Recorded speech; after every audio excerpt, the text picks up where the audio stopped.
welcome to Dope Conversations. I am so excited that you decided to join us today. I would like to say I am so lucky and blessed to have Dr. Lisa K. Thompson with us today on the last day of Women's History Month. We're going to close it out with a great woman that I know and I call mentor.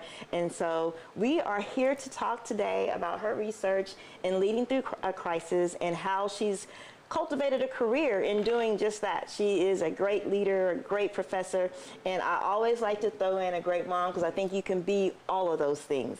So first, I want to say thank you again. My pleasure. And I want you to give us a little bit about your research and the research you've done thus far. Okay.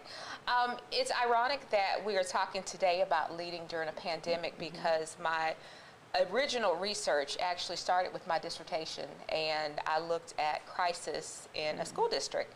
At the time, it was Dallas's first woman, first Latina superintendent, who eventually lost her position and served time, and the district was in crisis. There was a lot of bickering amongst the school board members, and so I decided I wanted to look at how the media portrayed this first woman, first Latina during a crisis moment within the district. And my research discovered that when women are in leadership roles, the media tend to frame their analysis of what's going on under a different lens than when it's a man leading. For example, this purple suit, they commented on the fact that she had a lot of color, and she wore makeup and her hair was highlighted. We don't generally see that type of commentary when we talk about male superintendents. So teasing out those differences when a woman is in a leadership role, in particular during a crisis time. Yeah. And I think your research brings us to a point in time where leadership is important. And we're talking about a time where we have plenty of female leaders. When you talk about the White House, when you talk about even on our campus, we have a female leader. And I think today is very fitting to close out Women's History Month. So we're going to go to break. And then after break, we're going to come back and we're going to dig in a little bit more into her research and see how can we apply it to our current careers, ladies. And men, maybe you'll learn something from us too. We'd love to teach you a little something. Come back after the break.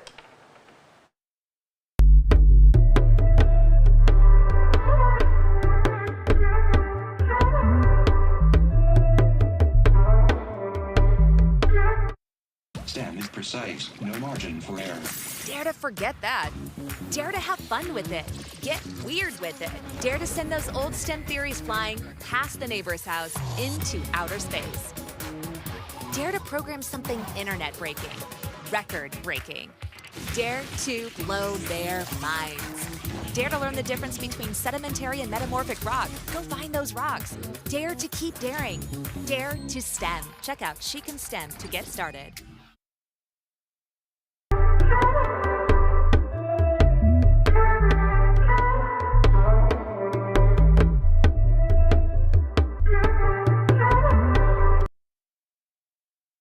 What do an aerospace engineer, cancer immunologist, and bat scientist all have in common? We all have cool jobs in STEM fields.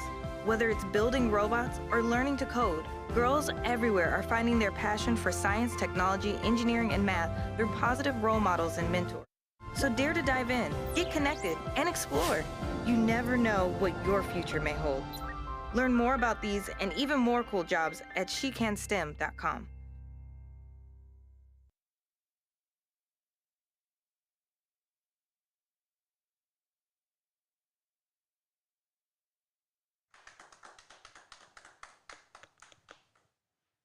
Hello and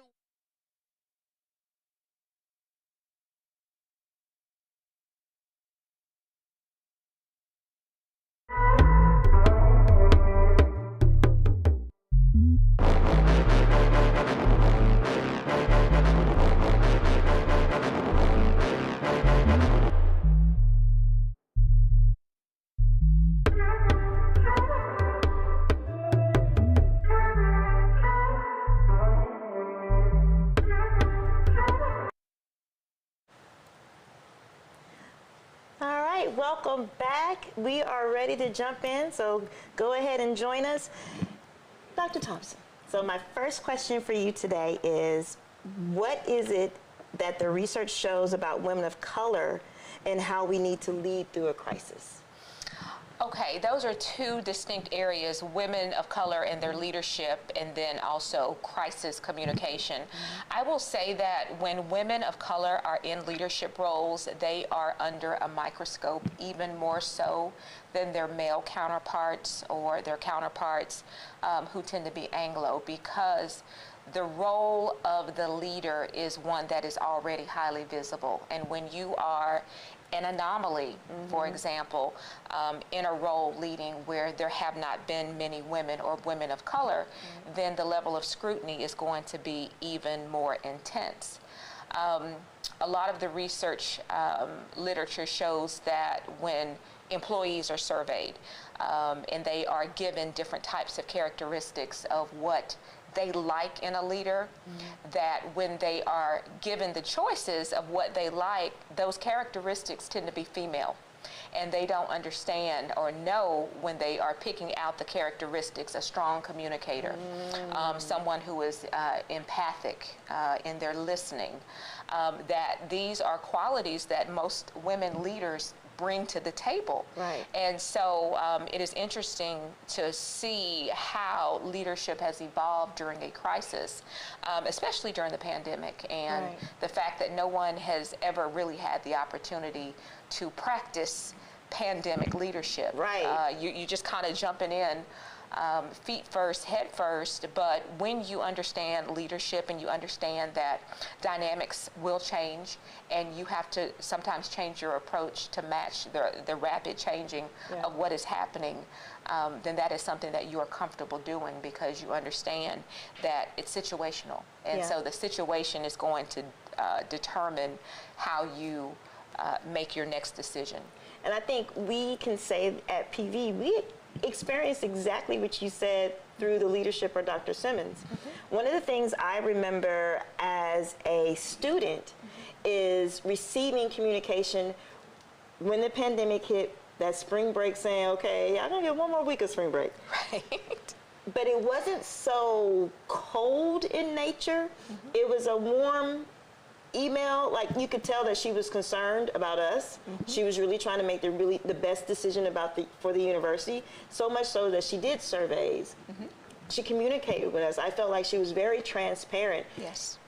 Very counter to my son's school. I won't mention the name, but it's a PWI. The leadership didn't say anything until the Sunday before it was time for them to go back. So I'm starting to compare Dr. Simmons and this doctor, and I'm like, whoa, wait a minute. Well, let me throw another variable in there. Most of the leadership studies that have been done, let's say from the turn of the century to the 1940s, really focused on the leader and the leader's personality. And so the leader's personality, for example, the Myers-Briggs personality, I am an ENFP. So I'm very extroverted. I'm very much a feeler, and other people's emotions are important to me before we get to the heart of the matter. That also comes into the leadership style and then the end outcome of what you see, depending on who the leader is. So if you couple a leader who happens to be a female, who may be more nurturing, who also happens to be an extrovert, you know, who may be more engaged and in tune with people, then it's going to show in the things that come out. For example, you honed in on a communication. So that's a very legitimate way of how you can see the delineation between the different types of leaders along the gender lines, but also along personality. And I did the Myers-Briggs one time, and I know I'm an I. Okay. So I don't know how much communications y'all would get.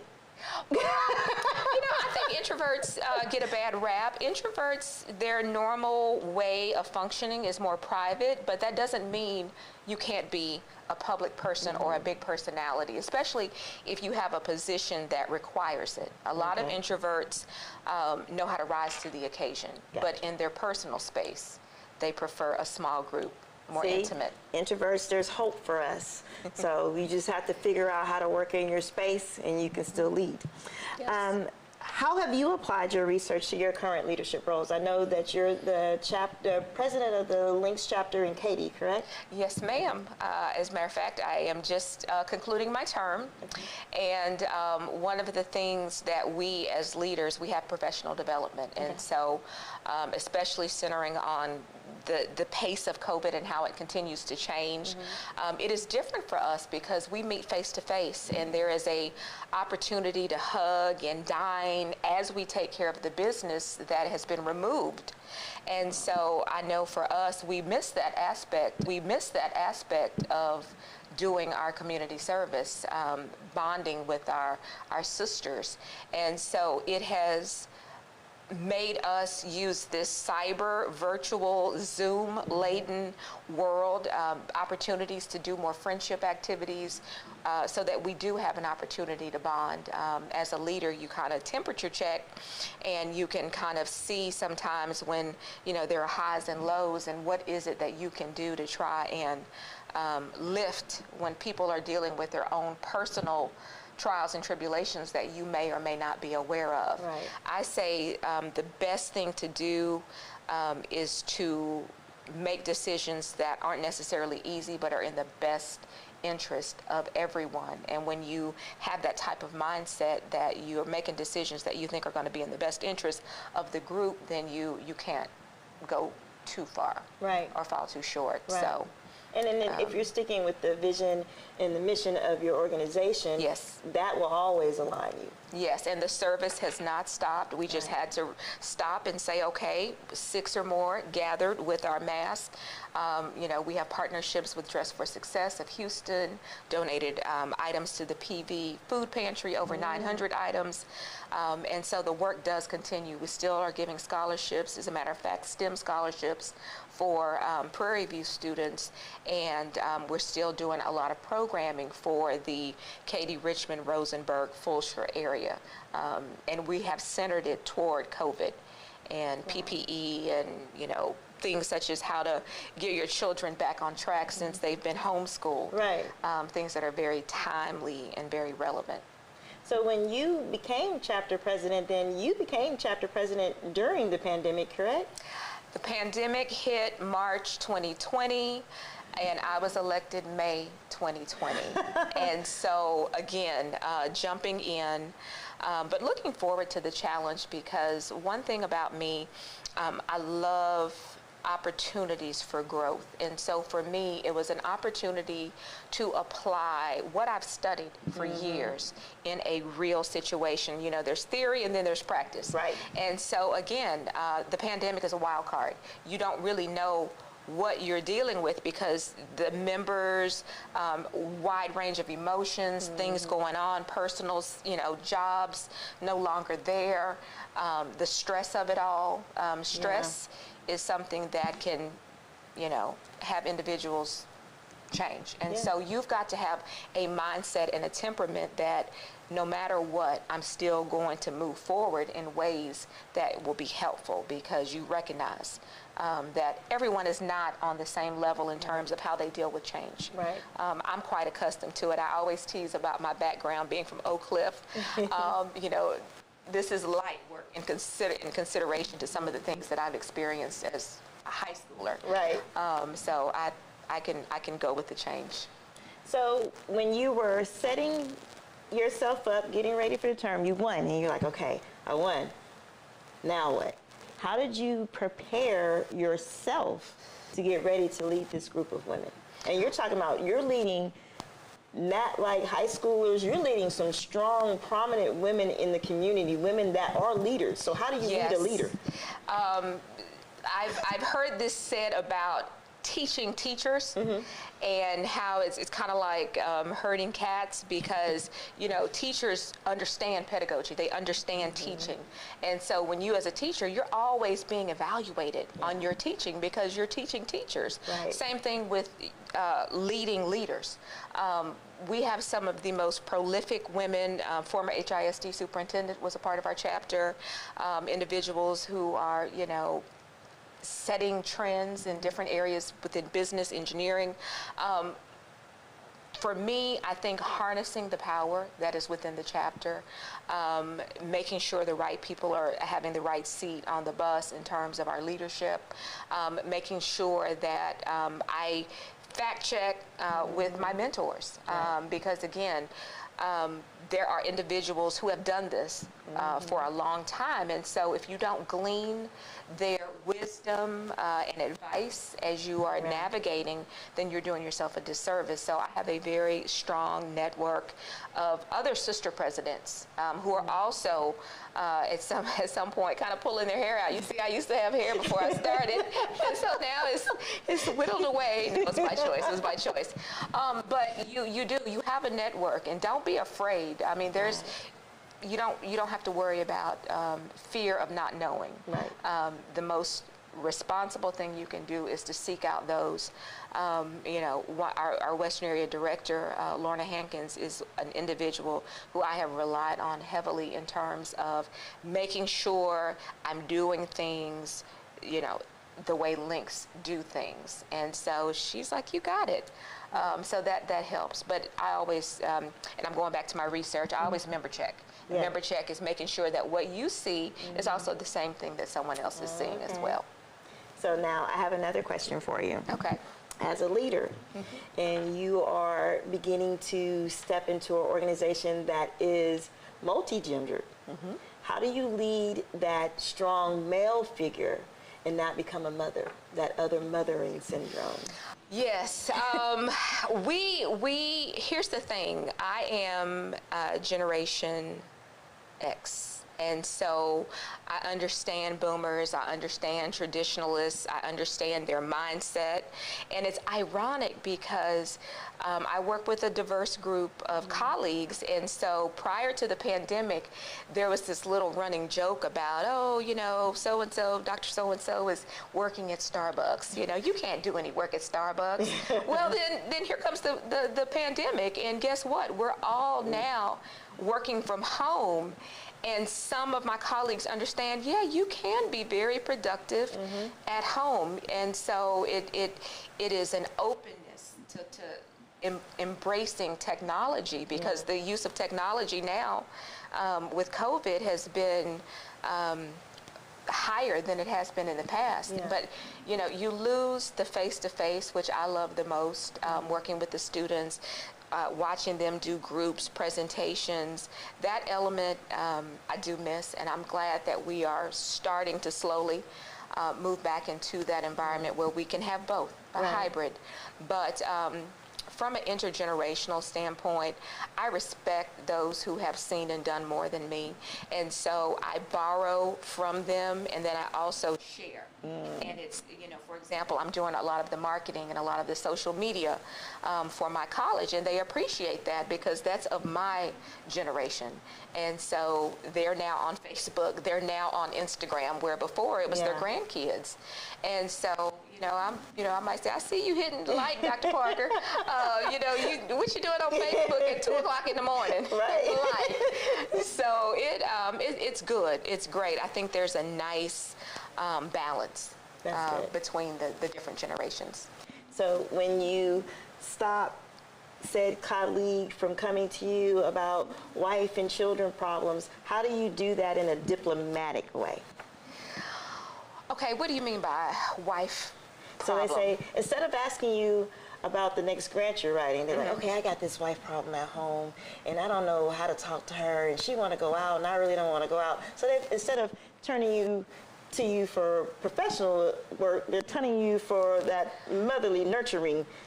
Well, I'm going to tell you, I'm an ENFP, very high scoring, so that's right in with my radar. I don't mind it.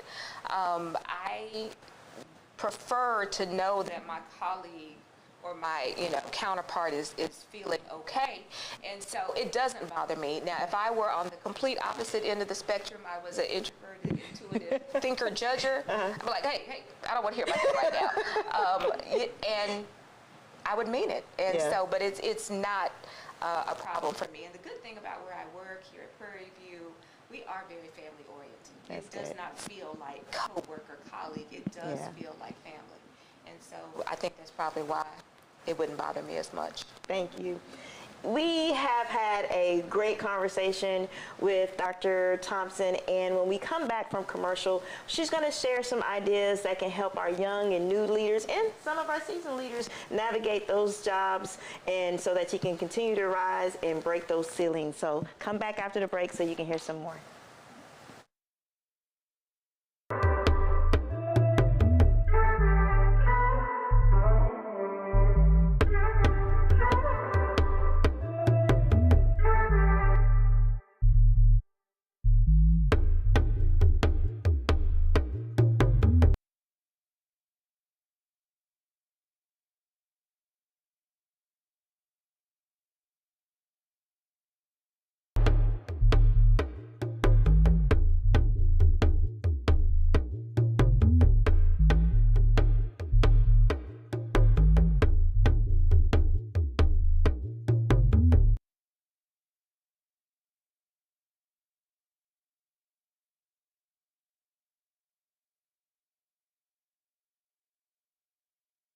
No margin for error. Dare to forget that. Dare to have fun with it. Get weird with it. Dare to send those old STEM theories flying past the neighbor's house into outer space. Dare to program something internet-breaking, record-breaking. Dare to blow their minds. Dare to learn the difference between sedimentary and metamorphic rock. Go find those rocks. Dare to keep daring. Dare to STEM. Check out She Can STEM to get started. What do an aerospace engineer, cancer immunologist, and bat scientist all have in common? We all have cool jobs in STEM fields. Whether it's building robots or learning to code, girls everywhere are finding their passion for science, technology, engineering, and math through positive role models and mentors. So dare to dive in, get connected, and explore. You never know what your future may hold. Learn more about these and even more cool jobs at SheCanSTEM.com.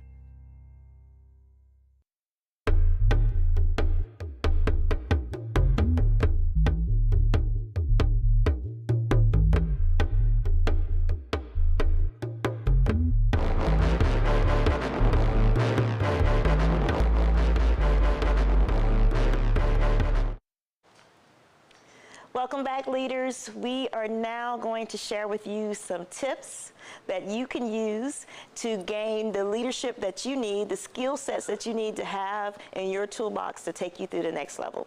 So, Dr. Thompson, what advice would you give a young leader, or even just a seasoned leader, a leader that's trying to get to that next level? How can they prepare? First of all, you have to be engaged. I would recommend involvement in organizations that you have a passion for. I also would recommend a mentor.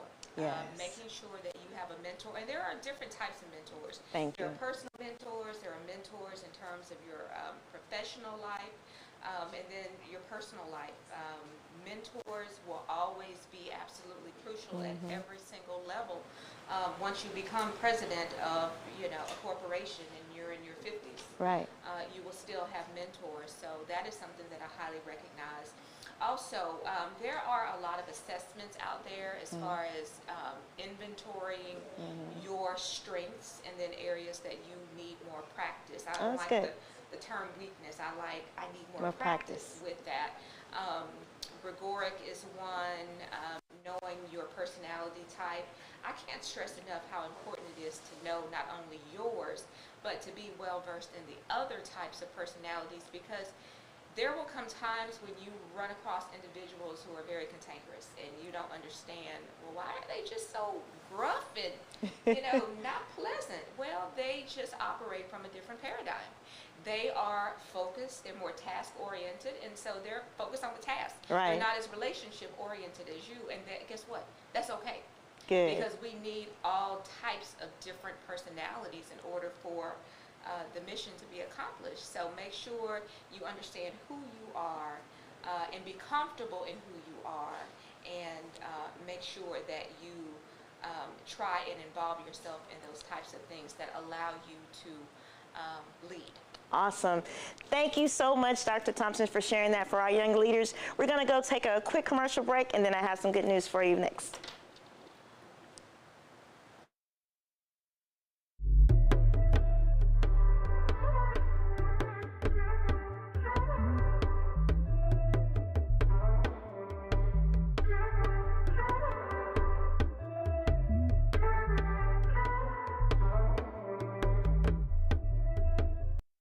STEM is precise, no margin for error.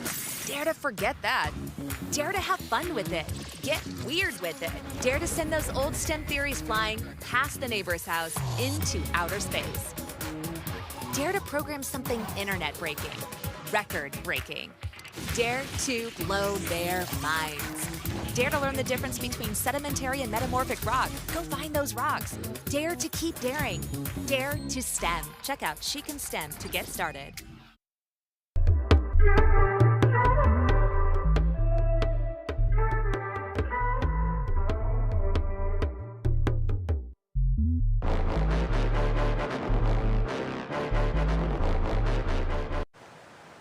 Okay, ladies, welcome back, and gentlemen, welcome back. We had a small, tough technical difficulty when we wanted to fix her mic. It went off, and I want to make sure you hear all this goodness that I was hearing, but apparently I was the only one hearing, so now you get to hear it, and I get to hear it again. So, can you please share with us, what can young ladies and women do to prepare themselves for leadership roles? What can they do to build that skill set? The first thing that I would recommend is to figure out your passion and then try and align yourself with organizations that are also doing the sorts of things that you would like to do. It gives you an opportunity to learn on the job. By volunteering, you are fulfilling your need for service. I also highly recommend that you make sure you have a mentor. It's important to have a mentor. I have a mentor. I've always had a mentor, but ironically, my mentors have been white males. And I say that it's ironic because the times that I've taken their advice, for example, negotiating my salary as a professor, my department head told the dean, this right here was one of the toughest negotiations, and this is for visiting assistant professor. She negotiated like, hey, I'll take it or leave it. And that perspective was like, hey, you asked for this, that, and this, because they already had insight in how it would be countered. So you need different types of mentors, mentors for personal and professional. And then also, I strongly recommend understanding your personality type, as well as other different types of personalities, because you can't pick who you work with, you can't pick who you serve with, but you can understand that they may be coming from a different paradigm, and okay, this approach might work better with someone who's more introverted, thinker, judger. They need data. They're not the type to just go by what you say. You got to show them. Can you give them some names or where they can locate some tests that they can do? Oh, absolutely. Within the College of Ed, we do the Gregoric Style Delineator. The Myers-Briggs is normally administered by a professional psychologist. But if you have access to a career center, or if you're in college, you can certainly go to your career center and they can offer you a free complimentary one. And it's good to take it maybe every 5 to 7 years. I've taken it 3 times at 10-year intervals, 22, 32, and 42. Because of growth. But I have discovered that my personality style has not changed.